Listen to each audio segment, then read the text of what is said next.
Oh, God, sorry. Hold on. I'm having a moment here. I'm tearing up. Hi, it's Michael Fiore. How are you? Welcome back to another video for women. This one's all about why are men afraid to cry in front of women. Kajal posted on my Facebook wall, and she said, Michael, why are men so scared to cry in front of us women? Crying is a sign of strength. Just funny, because that would mean that, when you're fighting, you should cry a lot, and that'll make the other guy run away.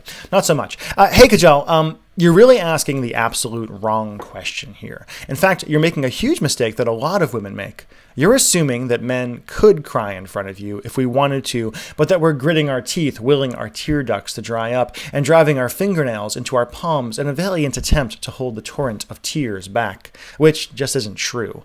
Whenever I get a question like, why are men afraid to cry in front of women, I always turn it around and say something snarky like, well, why are you afraid to pick up the Statue of Liberty in front of men? I mean, you could do it, right? You could just deadlift the Statue of Liberty, but not when I'm looking. And then I get a withering look from a woman saying, you're such a smart ass, Mike. But anyway, the point is that most men aren't afraid to cry in front of women, though it can be a little embarrassing. It's that most men simply can't cry in front of women, or in front of men, or in front of their dog, or the television, or while on the planet Earth. Most men just have a really hard time crying in general. Now, I talk about this a lot and in my upcoming Kindle ebook, which I'm still trying to figure out a title for, but it's all about men's emotions and how to get men to open up to you and tell you how he really feels. I mean, I'm a pretty emotional guy. I'm a hip guy. I deal with this stuff all the time. I deal with really emotional stuff every single day. And I can count the number of times I've personally cried in the last 5 years on 3 fingers of one hand, because I've only cried 3 times in the last 5 years that I can think of. I cried once, bawled like a baby actually, when a good friend and a mentor of mine passed away from a vicious form of cancer.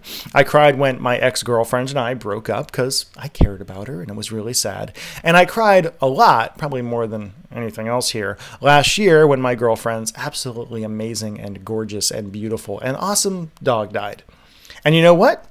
The fact that I've cried so little in the last 5 years actually pisses me off. I wish I could cry more, because crying is awesome. It's cathartic and cleansing and wonderful and lowers stress hormones. It makes you look really, really sensitive to hot chicks. It's awesome. It's great. But like a lot of guys, I just cannot do it unless something major happens. It's not fear that holds me or most guys you meet back. It's that crying circuit in our brains either doesn't exist or has been beaten and smashed out of us by brutal intolerance, cries of wimpiness in our childhoods. So again, you're asking the wrong question. But if a guy is a crier and still won't cry in front of you, if he's one of those guys that cries at Les Mis and things like that, it's actually because he doesn't feel emotionally safe around you. It's not that you're a woman in that case. It's that it's something about you. We'll talk about that later. So a couple more quick questions. Darcy Bedell asks, why are men so afraid of a commitment if they can just break up with her if it doesn't work out? So Darcy, if you haven't already, you should really read an article I have called Why Men Are Afraid to Commit on my blog. I'll put a link, hopefully, in the show notes down there. As for the rest of your question, dude, have you tried breaking up with a girl once you've made a commitment? It's nowhere near as easy as you make it sound. Most guys I know actually take commitment way more seriously than that. If we say we are a couple, it means something. The idea that you would just say, yeah, we're at a thing, but I'll just dump you if it isn't working out, it just seems so shallow and weird to me. Once you make a promise, you don't want to unmake that promise. And one more quickie. Sherry asks, is it possible to be in love with 2 different people? And if so, what do you do? So Sherry, yes, totally possible. Actually, I got a great question for you for that one. Whenever people tell me it's impossible to love more than one man or woman, I say, oh, okay, so which of your children do you love?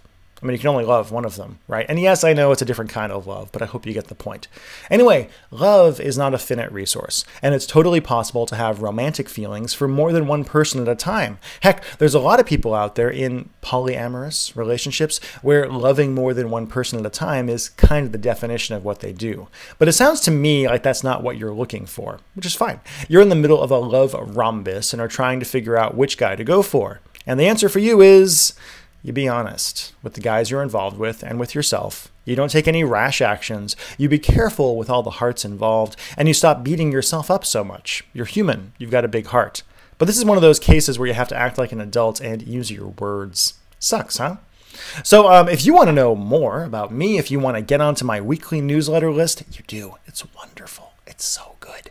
Just go to digitalromanceinc.com, and on the top right side, you'll see a little box where you can enter your email address. You'll get great stuff every single week, and you may want to subscribe to this video feed as well. I've been Michael Fiore. Do me a favor. Do yourself a favor. Leave a comment down below, even an angry one. If you want to make fun of my beard, it's okay. It won't bother me. Much love. I'll have more for you in the near future. Bye-bye.